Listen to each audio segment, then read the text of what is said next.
Here comes thermochemistry.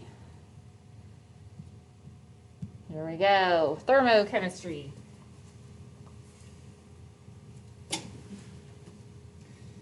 All right, so thermo, of course, we're talking about heat here. Heat is a type of energy. It's thermal energy. And we use two separate units here to discuss energy. In terms of the thermo, we use the joule. The joule is the metric system unit of energy. That one's the most frequently used. However, in America, we still use calories quite a lot. And on your food labels and other things, you'll see calories. Now, just to give you an idea, the calorie that we're talking about here is a small c calorie. So it really takes 1,000 of the small c calories to equal the 1 capital calorie, and this is the one that you find on your food labels right here. So technically, your Coke bottle that says it has 150 calories is really like 150 kilocalories. Thinking about actual energy units and measurements there. Now the conversion factor between the calorie and the joule, 1 calorie equals 4.184 joules. And that number will become more significant here in a minute. But we're going to go ahead and practice converting. As what you'll notice in thermo and in gas laws, you do have to do some converting before you can use the formulas. All right, so go ahead, take a moment to convert these. Simple dimensional analysis. Set up your T-chart. Cancel it out. Use your correct number of significant figures and all of that. So take a moment to practice.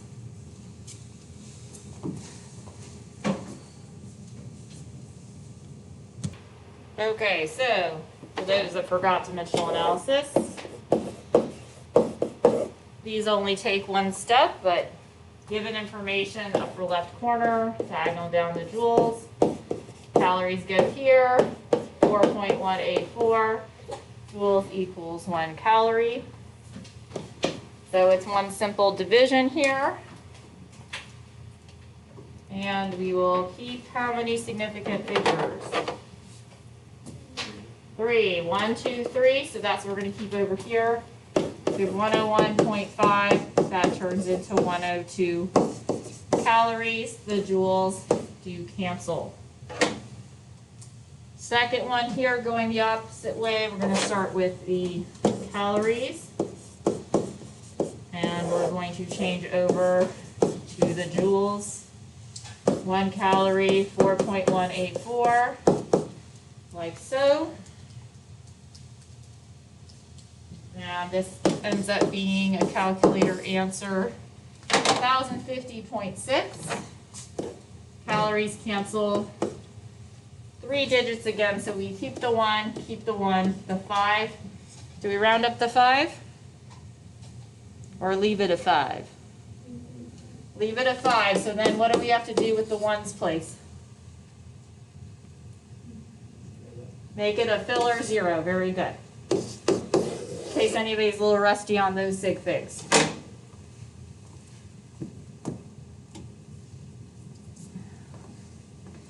So yay, we're good to go. All right, specific heat. Specific heat is the amount of energy needed to raise 1 gram of a substance 1 degree Celsius.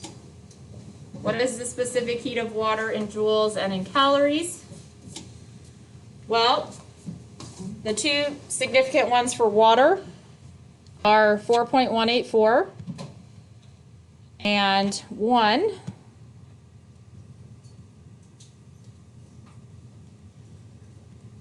So what you'll see here is the grams per degree Celsius on the bottom. This is a derived unit.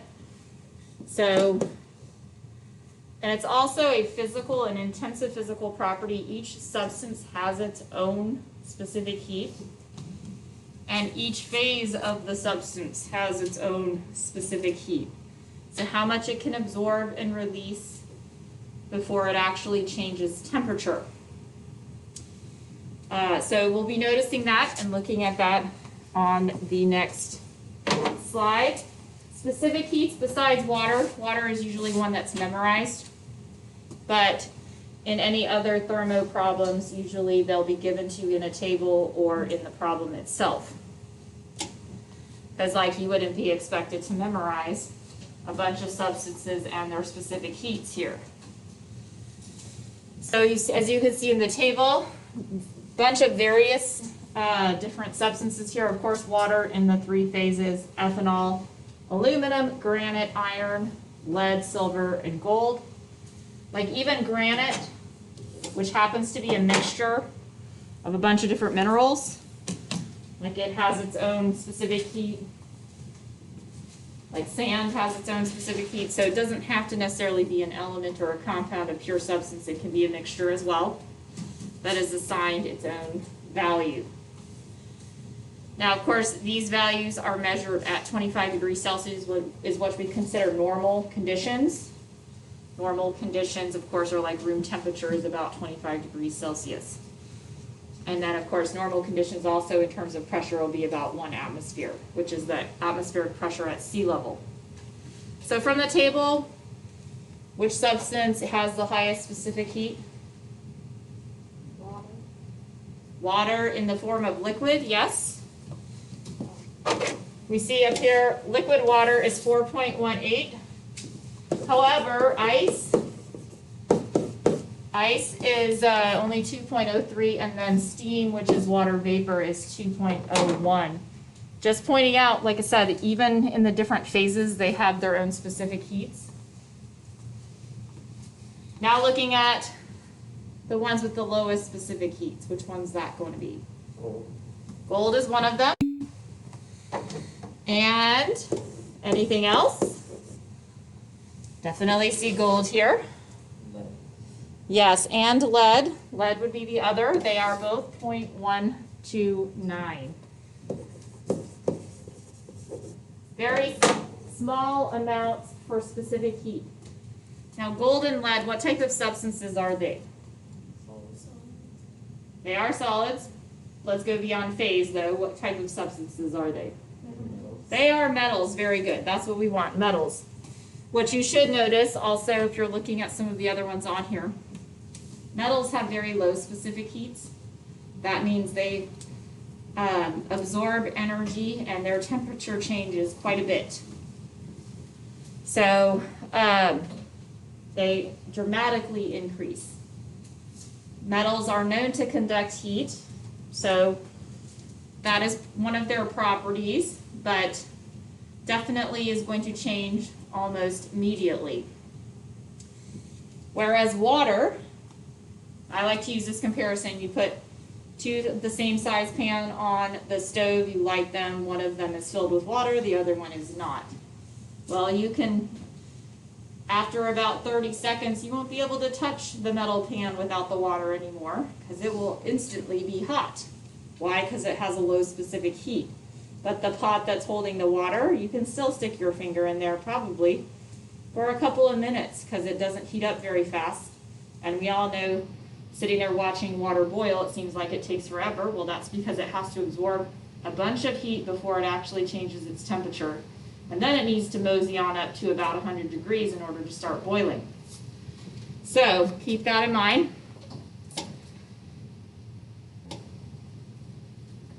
High specific heat of water is due to length forces of attraction known as,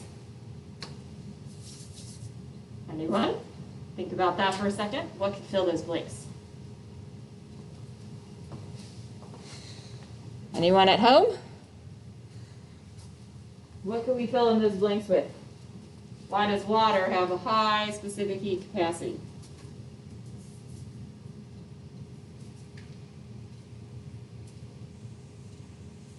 Does anybody remember those forces of attractions between molecules? The hydrogen bonds, very good. And we know waters, of course, has hydrogen bondings, which are the stronger version of the intermolecular forces. All right, being able to absorb in lots of heat. And it stays together. Takes a long time for it to boil. It's why water typically for a covalent compound has a pretty high boiling point.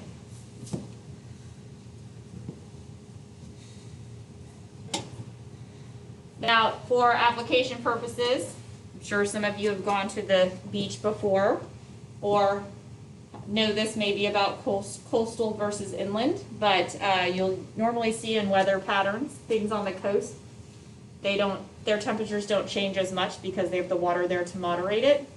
Whereas, inland cities will, go up and down different degrees.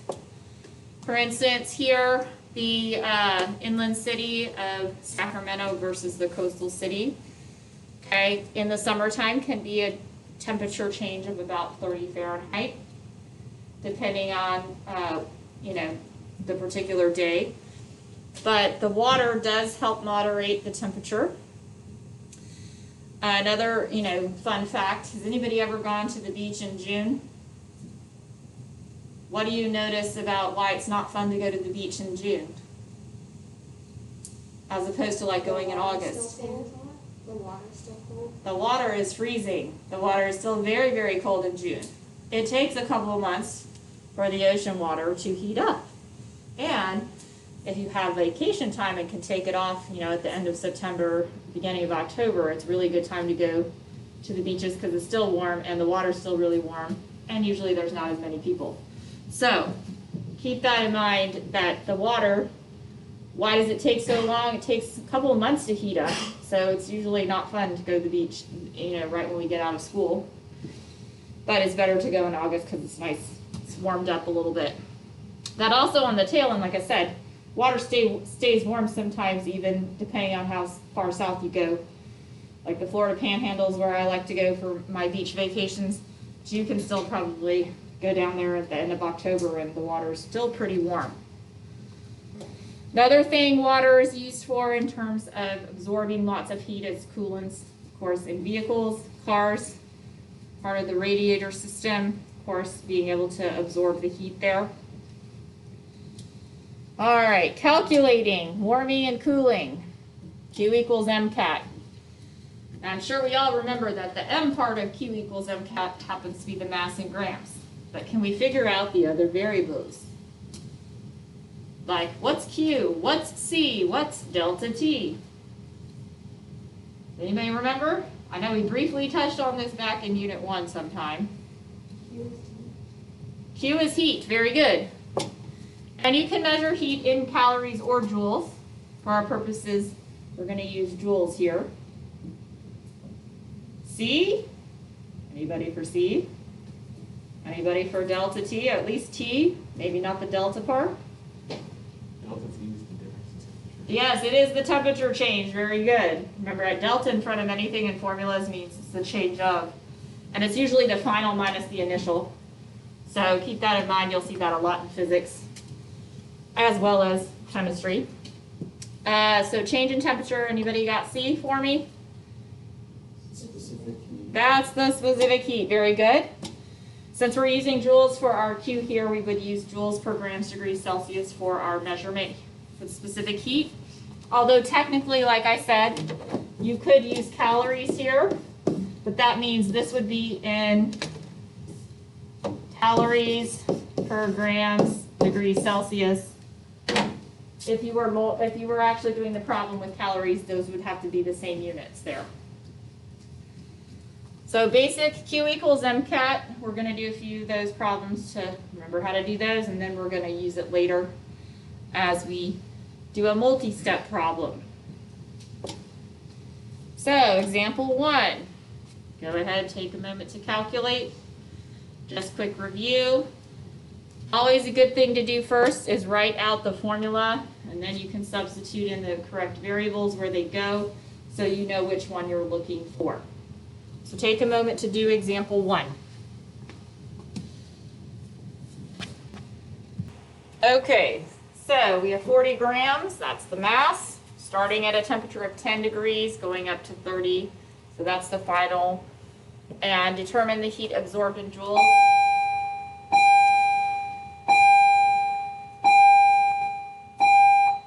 Since since we're using water here, you would use the one off of your table in your notes, which is 4.184.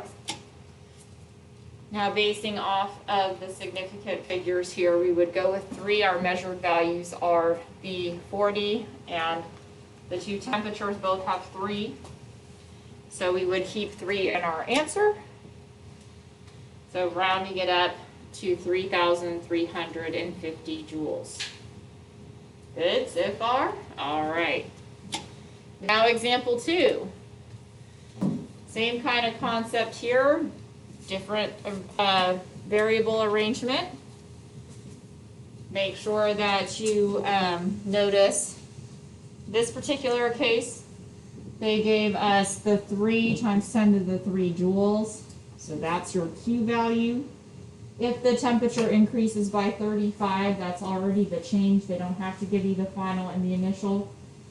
So here we're looking for the mass. And once again, it would either be written in the problem, but because I provided the table in the notes, all you have to do is look up silver on the specific heat table and be able to put that in. So here we go. And we're looking to solve for mass.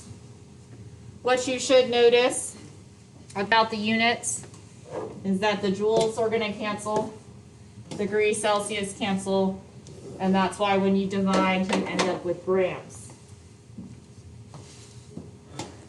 And 3 significant figures, everybody at 365? Yes, no, maybe so. Perhaps. Hopefully that calculated fine for you. The lovely equation math.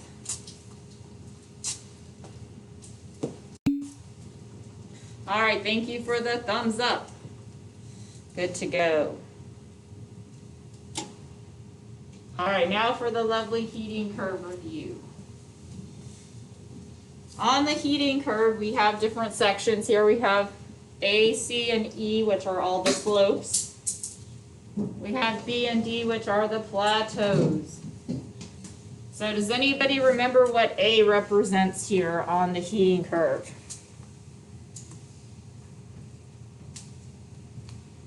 A solid? It does. The solid is warming. So at this point in time, the solid is basically, the particles are really close together, strong intermolecular forces holding them together. And as the temperature is increasing, the kinetic energy of the particles are increasing. They are starting to move faster, vibrating in place, because that's pretty much all they can do as a solid. But eventually, when they've absorbed enough heat and get up to this point of the plateau here, and they will be able to break away and undergo a phase change. So if A is the solid warming, what do you think C might possibly be? Liquid warming? The liquid warming. Also, the kinetic energy of the particles continue to increase as you increase the temperature. Temperature happens to be a measure of the average kinetic energies of the particles. The liquid, of course, eventually will reach its boiling point, which happens to be the second plateau up here about 100. And then it will phase change again. So E over there, even though it's beneficially, once phase change, it turns into the gas. You can still warm the gas. All you're going to do is make the particles move faster. And then, of course, gas fills its container completely. So if you're making the particles move faster, you're increasing the pressure as well, because they'll hit the walls of the container more, which we'll talk about for gas laws. But you can increase the temperature on a gas, as showing there on the heating curve. The kinetic energy, of course, of those particles would be increasing too on the slopes. Now let's look at the phase changes. B happens to be, of course, the first phase change, which would be melting, going from the solid to the liquid. Now, as before, with the solid warming, liquid warming, and gas warming on the slopes, the energy being added in made the particles move faster, increase their average kinetic energy. However, as you notice, for the plateau, for the phase change here, it stays flat. The temperature does not change. What is the energy being used for at this point? It's not being used to make them move faster. It's not increasing their kinetic energy. What is the energy going into? Changing phase. What does it need to overcome in order to spread those particles out a little bit? Well, for a solid to liquid, it doesn't spread them out too much, but it does loosen them so that the liquid can flip and rotate. Those particles have a little bit more free flow and movement. So what's happening here in order to go from the solid to liquid? What's being overcome? What holds the solid together? The forces, good, yes. Those intermolecular forces that hold them together. Some of them are being overcome here to melt it into the liquid. Like I said, it's not complete overcoming because they stay close together, but now they have more free movement where they flip and rotate and can flow, bringing on the lovely characteristics of a liquid where it takes the shape of the container and it does have flow. The particles are not in fixed rigid position anymore. So basically, this is where the potential energy is increasing. Your positions are changing because the forces are being overcome, giving them a little bit more free movement. D is vaporization because now you're going from the liquid to the gas. And yes, overcoming forces here as well. But as you see, that plateau is much wider. It's going to take a lot more heat to go from the liquid to the gas. The reason why that is because when you go from the solid to the liquid, you're basically loosening up the particles. The intermolecular forces aren't so strong and holding them in fixed position. When you're going from the liquid to the gas, now you're overcoming all of the forces. There are no more forces holding the particles together, and that's why the gas fills the container completely, bouncing off the walls, constant random motion. Those are the characteristics of what a gas would be. Because there isn't any attractive or repulsive forces between the particles. So that's why that plateau is so much larger. It takes a lot of heat to overcome all of the forces. And you will notice that too when we get to the actual heat values for vaporization and for melting. You'll notice that there's a huge difference between the two. Just quick review, and I gave you lots of diagrams in your notes. Going back over the characteristics of the different phases. Now for our purposes, we're really only concentrating on solid, liquid, and gas. I mean, I don't really plan on visiting the sun anytime soon, so plasma to me is kind of one of those theoretical things out there that I would never ever be able to observe myself. But as you can see, the solid, they're in regular, fixed position, close together, orderly pattern, okay? And they just vibrate. That's their movement in fixed position. The only time particles have no energy at all is when they're at 0 K, which is 0 Kelvin or absolute zero. And that's when everything stops moving. Liquid, like I said, still close together, but some of those forces a little bit loosen. So they can flip, rotate, flow easily. Gases, they are highly elastic, highly random, constant random motion, no attractive forces between them. Couple other diagrams to help you remember. I like this one because it shows you as you're increasing the temperature, okay, the kinetic energy is increasing, as temperature is a measure of the average kinetic energy. Molecular motions here, like particles are moving faster, once again, because they have more kinetic energy.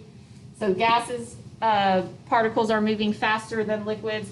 Liquid particles are flipping, rotating, and moving more than solids. The other part is molecular interactions. These are your IMFs. As you go from gas to liquid to solid, the other direction, the strength of those forces increase.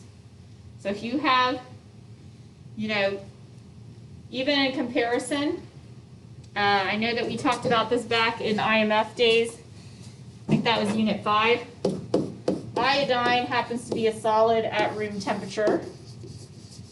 It's very pretty, like silvery crystal.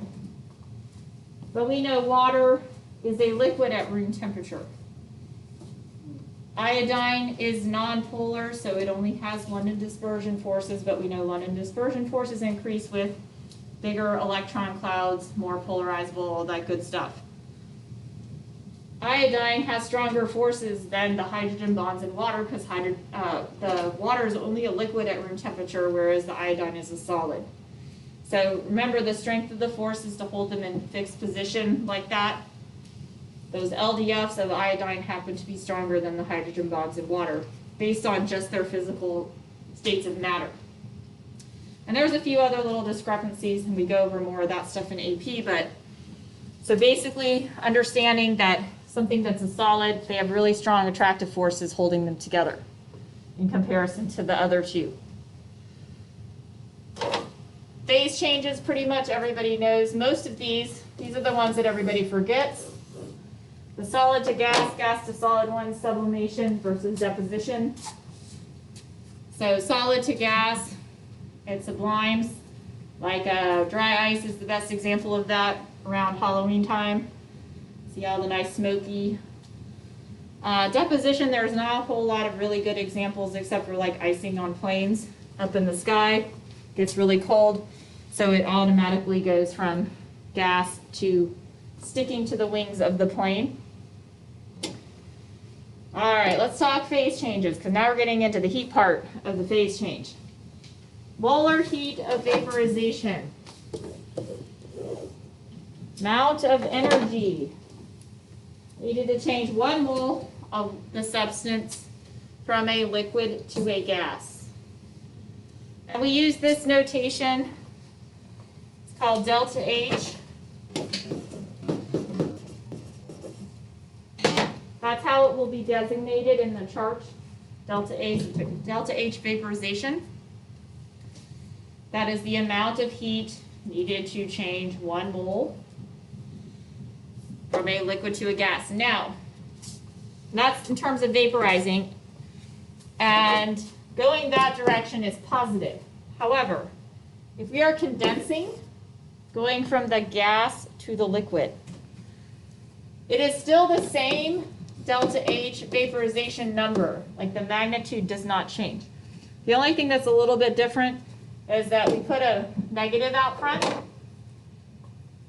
because the positive and negative are telling you the direction of the heat flow.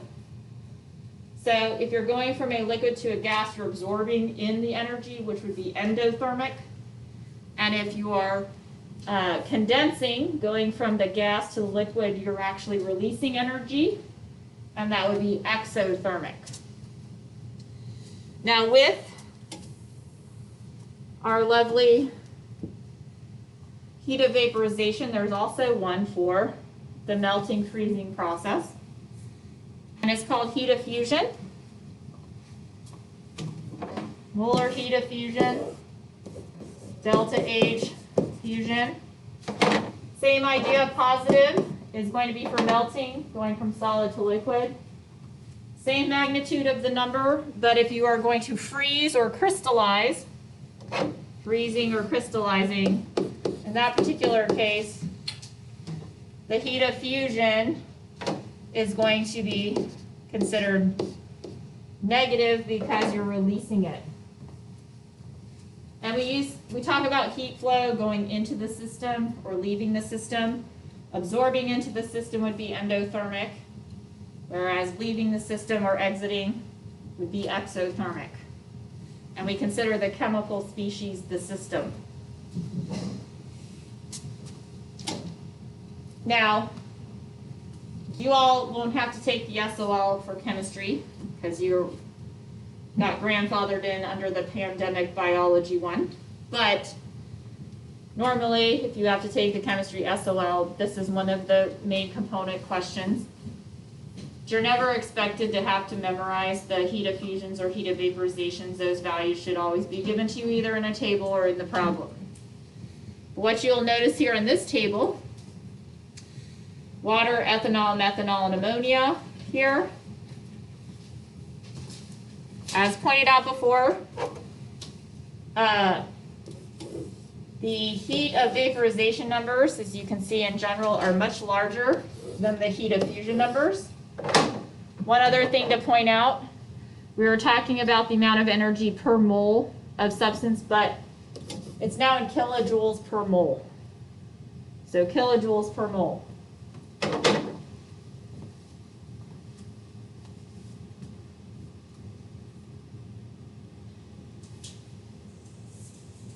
And we're going to need these values in order to figure out the amount of energy needed to phase change any of our substances.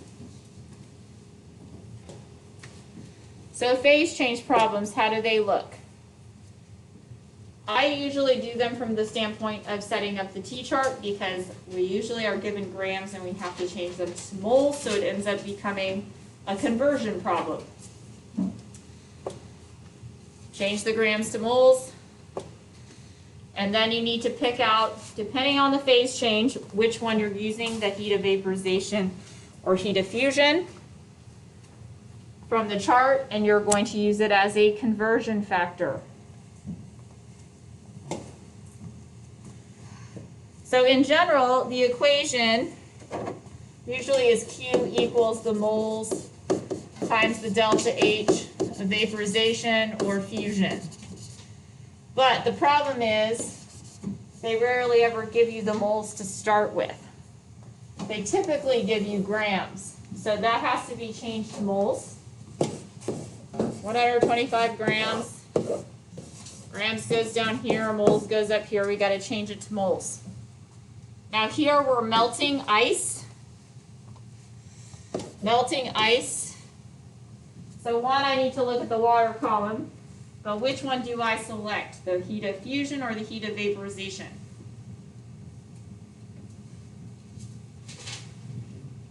I want fusion because I'm melting, yes. So I'm going to need the heat of fusion number, which happens to be 6.01 kilojoules per mole. And that's why I can use it as a conversion factor because it's 6.01 kilojoules per 1 mole. So I can set it up like the fraction over here. And then that will nicely insert into my T-chart. Because I can take these moles and put them down here, and I can put the kilojoules on the top. So now all we have to do is fill in the rest. How many grams in 1 mole of water? Anybody know? Off the top of their head, nobody memorized that one from hydrates? Hey, we got a winner here. 18.02 is correct. All right, that equals 1 mole. Then we know 1 mole goes on the bottom and the 6.01 kilojoules goes on the top. So go ahead and take a moment, multiply that. We want 3 significant figures for our answer. And you'll notice here the grams cancel with the grams and the moles cancel with the moles, so we're left with our kilojoules. So what do we get? 41.7. 41.7 is correct, as far as I remember. Sounds good.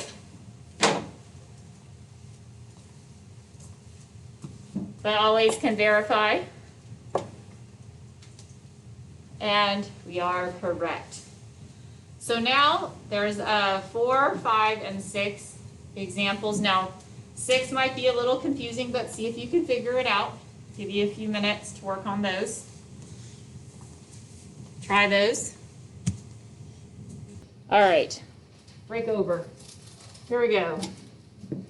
Calculate the heat required to boil 125 grams of water at its boiling point. The only difference here is what, as opposed to the previous problem? It's boiling. Whatever. It's boiling, so this is going to be a heat of vaporization one, where you use the 40.7 kilojoules per mole. Exactly right. There you go. So it's the basic same setup. Still 18.02 is your molar mass, but now you're using the heat of vaporization, which is 40.7, so you should get 282 kilojoules. So you can see setup, the grams still cancel with the grams, moles cancel with moles. Basic T-chart setup. So far so good? Everybody sticking with me? All right, now let's look at the next one.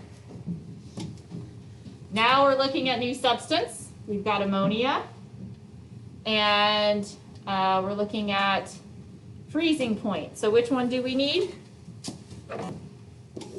for freezing?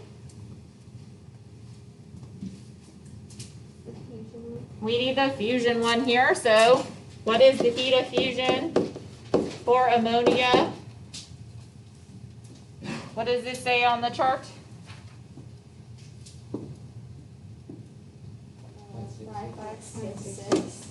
5.66 kilojoules per mole. Good. So 44 grams. Ammonia should be 17.04 grams per mole, I believe. And then we have the 1 mole equals the 5.66 kilojoules. 3 significant figures, and you end up with 81.0. Don't forget that 0.0 gives you your third significant figure there. Now, the harder one. Not everybody can visually see this. This is the work backwards, and they always gave one of these on the SOL. That's why I made sure I put this in here. But you're starting out here with the heat, and you're working backwards to the grams. So you're going to flip and use the conversion factor, but in a little bit of a different way here.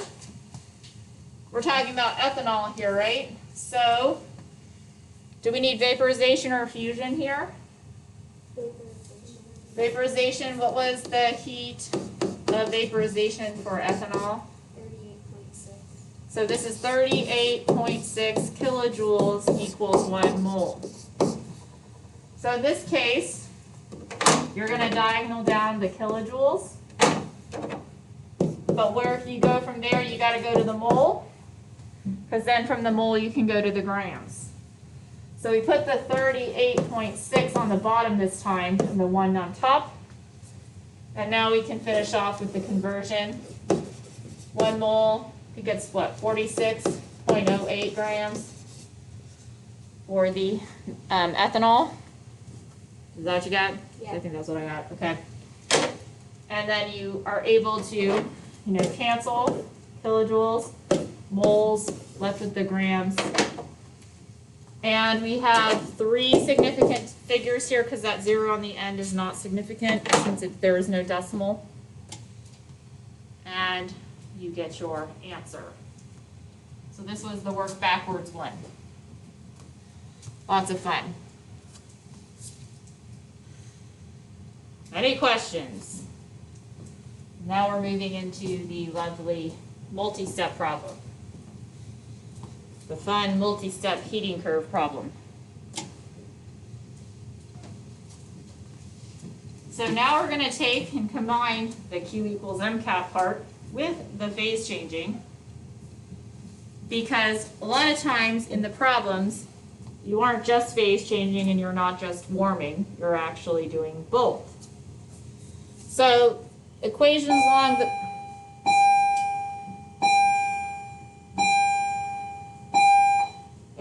along the different parts of the heating curve.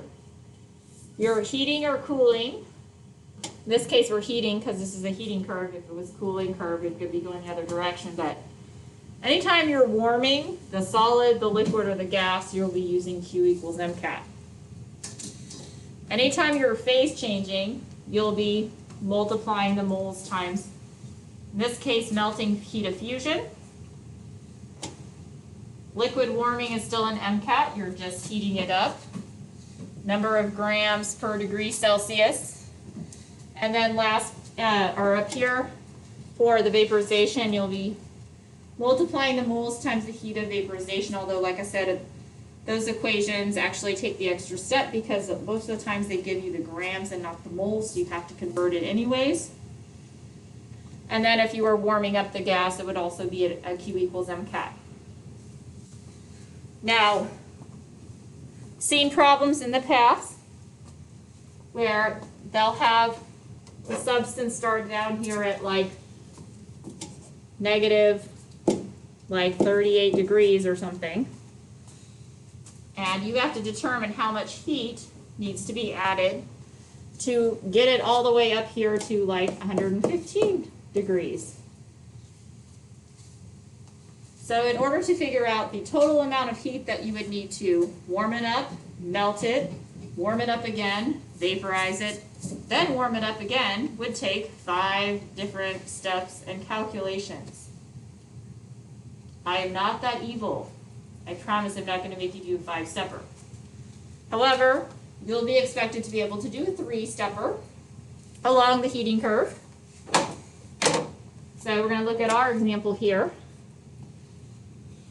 And in these type of problems, they provide you all of the necessary information in the table, like the heat of fusion, heat of vaporization, the specific heat of the solid, the liquid, or the gas, depending on which phase of matter your substance is in.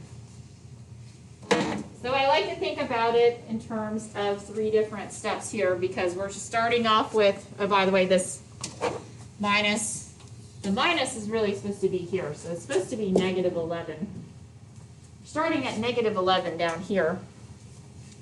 So starting down here at about negative 11, and then we got to get it up here to 0.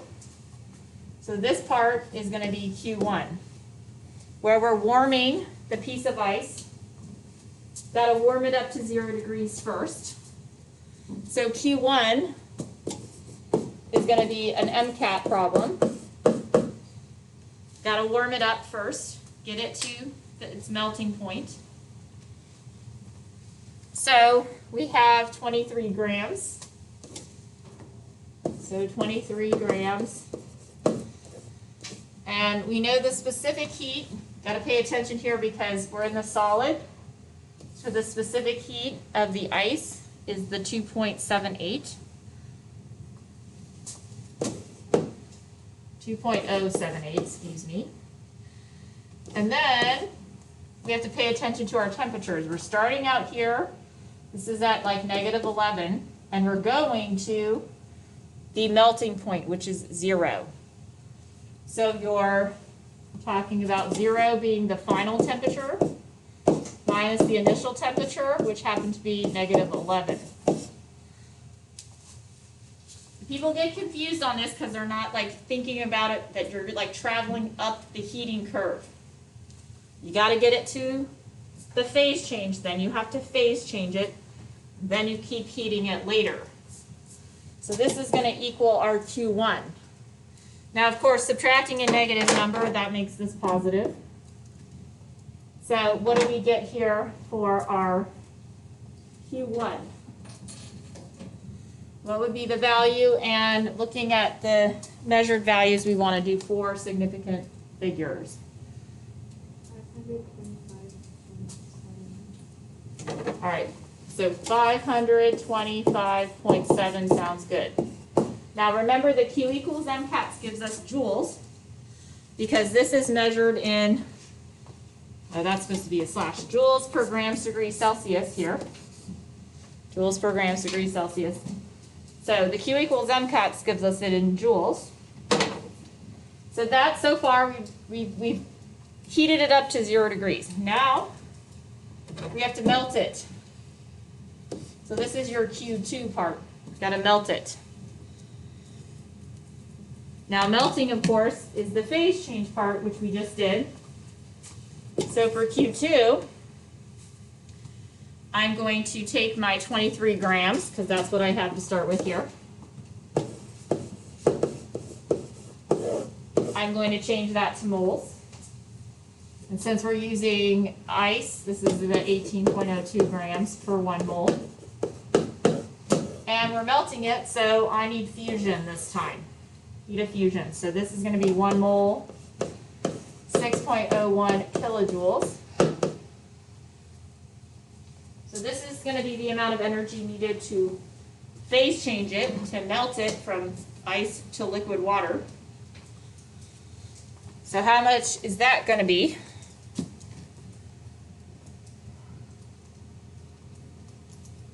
Oops.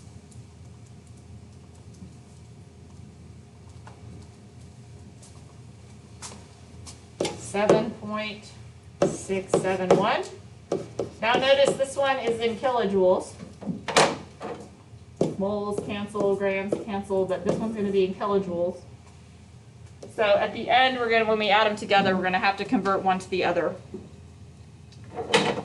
And the last thing, because we're trying to get it all the way up here to 49.5 degrees Celsius. So now we're down here at 0, and we're going to go all the way up here to the 49 degrees. So this is going to take a third step to get us there. So Q3, that's also an MCAT problem. We still have our 23 grams, so that didn't change. But now we're in the liquid form, so we need the liquid form specific heat, the 4.184. And our temperature change is slightly different because we started at 0 and we're going up here to 49.5. So our final temperature is 49.5, but we're subtracting it from our initial temperature in that case, which is 0. So what is our Q3 for that?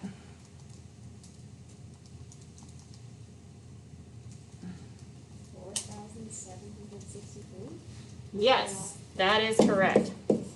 But this, once again, is in joules, don't forget. So now,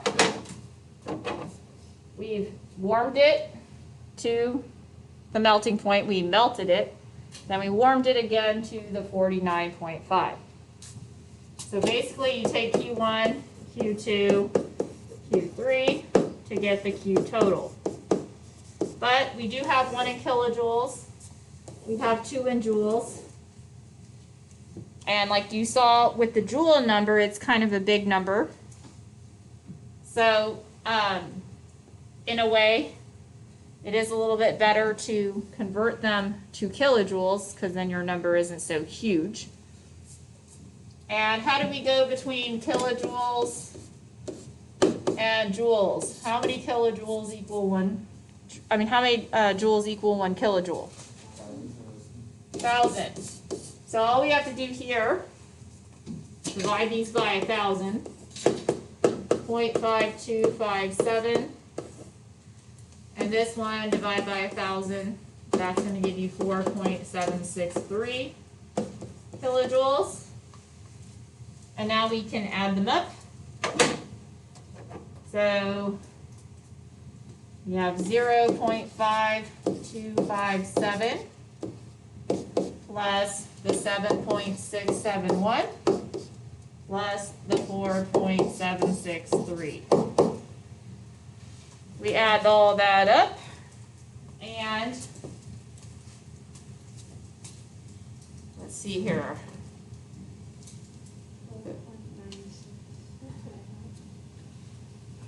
4.763. All right, so speaking of adding and subtracting now, that one goes out to the thousandths. So we're just going to carry it out to the thousandths.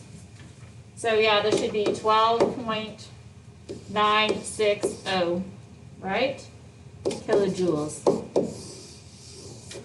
So that is the amount of heat, the total amount of heat that would need to take the 23 grams from negative 11 degrees Celsius all the way up to the 49.5.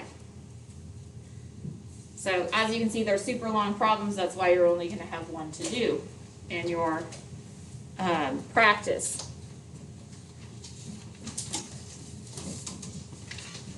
And if you don't like all my beautiful writing, it's up here. You can go back through the PowerPoint and the steps here and be able to do that. And then for adding it together, converted them, joules divided by 1,000, add them up. All right, let's talk phase diagrams. Phase diagrams look like this. They kind of look like a Y. Thing to notice about the phase diagrams, tells you what phase it's in based off of the temperature and the pressure. Technically, when we say that, ice melts at 0 degrees and it boils at, water boils at 100, those are just two of the points on this graph. Basically, those are what we call like the normal melting point, the normal boiling point, because that's under our normal conditions. But you can manipulate any substance based off pressure and temperature and follow the values on the phase diagram here to make it change phase. And there are devices where like they can lower the pressure using a vacuum, sucking out some of the air pressure and so forth, to make some of the phase changes occur. And of course, you can always heat stuff up, make the temperature higher. The main thing right here is this point where they all connect. It's called the triple point. That's where all three phases exist in equilibrium. So you have all three going on at once. So at that particular pressure and that particular temperature, each substance has its own triple point, like so. Over here to the left, with the more of the pressure change, less of the temperature change, going to be the solid. Over here to the right, where you have and the higher temperature range, maybe in the lower pressures, that's your gases. And then the Y part in the middle of the Y is usually your liquid. And as you can see, these are the phase change lines. So this is the line for sublimation deposition, going between the solid and the gas. Here's the line that goes between the solid and the liquid. Those are the melting and freezing points along those different temperatures and pressures. And then the vaporization, condensation between the liquid and gas over here. Now there is this critical point up here. This is where it gets a little fuzzy. This is why a lot of people don't like chemistry, is because there's the general rule, but then there's always the one that doesn't fit the general rule. The little nuance, the extra added little thing, like the critical point there.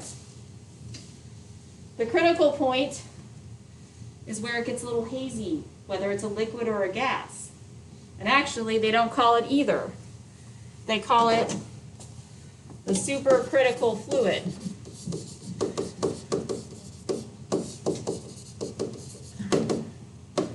That's where it is at that critical point.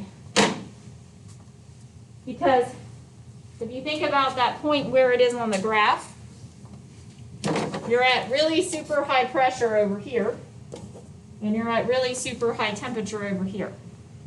Pressure is really high, it's pushing the particles together. Temperature is really high, it's making them move really fast and wanting them to spread out. So that's why it's sort of the in-between phase. And other than that, just knowing that that's a nice little nuance there, where you can't really tell whether it's a gas or a liquid because it's reached that critical point. And at that point, kind of doesn't follow the normal characteristics of the liquid or gas, so it's classified as a supercritical fluid.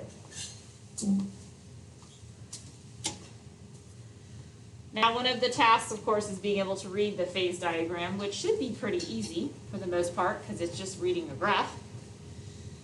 If you know which lines are which in terms of the phase changes and everything.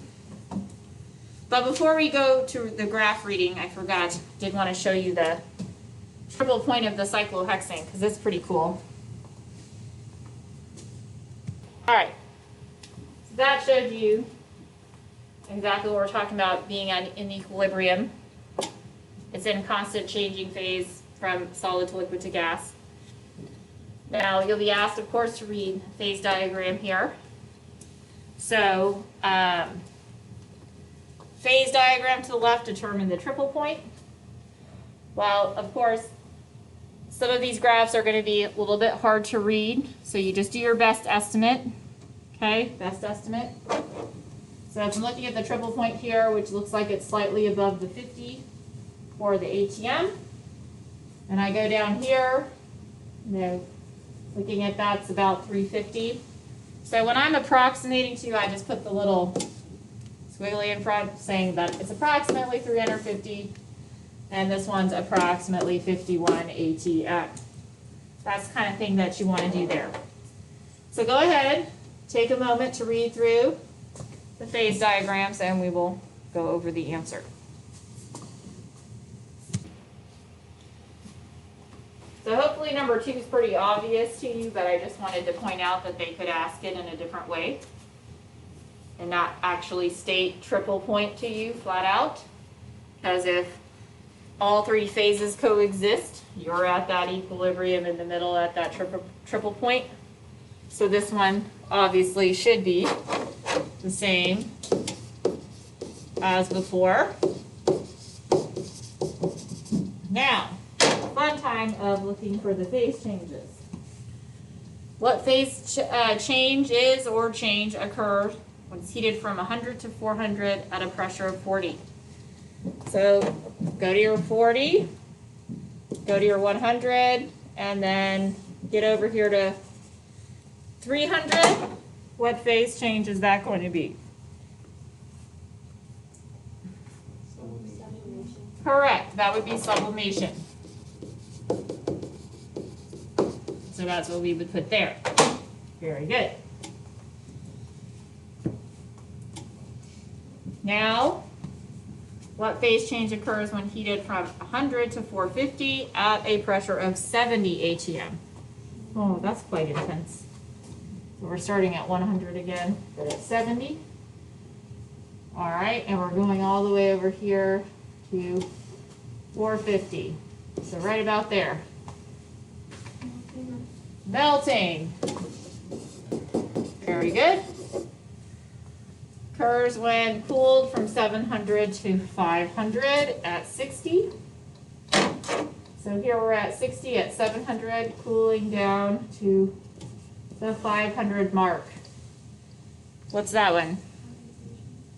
Condensation. Very good. And then, of course, the last one, phase change, 700 to 300 at 70. So here at 70, 700, going all the way to 300 right here. That's going to take 2 phase changes. So we will have the condensation, of course, first, and then the second one is freezing. Very good. Like so. Very good. Phase diagrams, pretty easy stuff. Hopefully you got those down. All right, heat transfer and heat of reaction. What time is it? We might have enough time. All right. Heat transfer. This is an MCAT problem. Measuring heat, measuring temperature experiments are called calorimetry experiments. And in this particular case, that's what you would do when you are trying to see how much heat gets transferred and it reaches its thermo equilibrium where everything ends up being the same temperature at the end. So one thing to remember is that heat always transfers from the warmer object to the cooler object. So for instance, if I were to put my hand here on the board and touching the board, it feels cold to me. That is because the heat is transferring from my hand into the board. I'm the warmer object, the board is the cooler object. Okay? So it is a transfer. If you're following the law of conservation of energy, it should be conserved. So the object, we say the chemical is the system, and then transferring to the surroundings or absorbing from the surroundings, depending on which direction it's going. They are going to be equal in magnitude. That is why we can now substitute in the MCATs. So if you have one side losing heat, one side gaining heat, you can figure out the information from the problem, because they'll give you much different variables about the two different substances, and be able to calculate. Now, the hard part is figuring out what's losing, what's gaining, and not to forget your negative sign, or your calculation won't work. So for instance, a gold block with a mass of 125 was cooled and dropped into a beaker containing 200 grams of water at 25 degrees Celsius. So we're taking a piece of gold that's cold, putting it into water. Final temperature of the water is 22 degrees. What was the initial temperature of the gold block? Specific heat of gold, of course, listed there in the problem. Now, one thing to think of here, we've got one side losing, one side gaining. Which substance is losing heat? Which substance is gaining heat? Is the gold losing heat or gaining heat? Is the water losing heat or gaining heat? Gold started out cold, so it's gaining. So out of these two, the gold should be over here on the right-hand side, this side. And the water is losing heat, so it should be the one over here on this side with the negative. So that's the first thing you need to think about when you're setting this up. Which one's gaining, which one's losing, so you know where to put the right numbers. Because then it just becomes MCAT equals MCAT. And what did they give us? They gave us the grams of the gold, and they gave us the grams of the water. They gave us, this is the initial temperature of the water, right? It started at 25 degrees. The final temperature, of course, the final temperature is going to be for the same, for both of them, because they both equal out to the same temperature at the end. And they gave us the specific heat of gold. And what are we supposed to already know? We're already supposed to know the specific heat of water, which is 4.184 joules per grams degree Celsius. So don't forget that, yeah, that one, technically they expect you to just kind of know that one. Although you have it on your table. So you can easily just check that out. So now it just becomes a matter of plugging it into the equation and then cranking out the answer.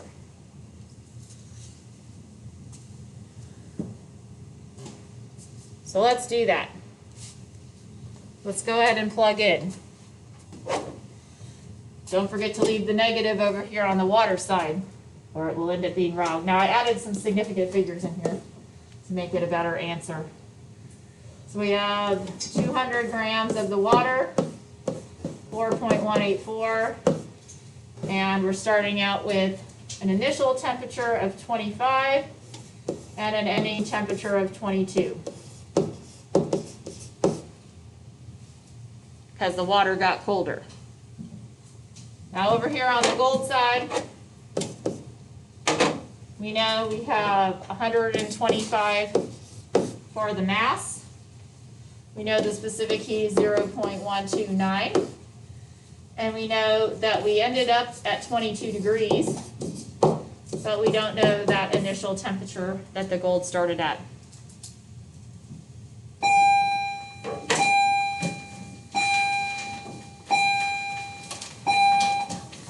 All right, so we will come back to this one next class. Got it at least set up. That's good.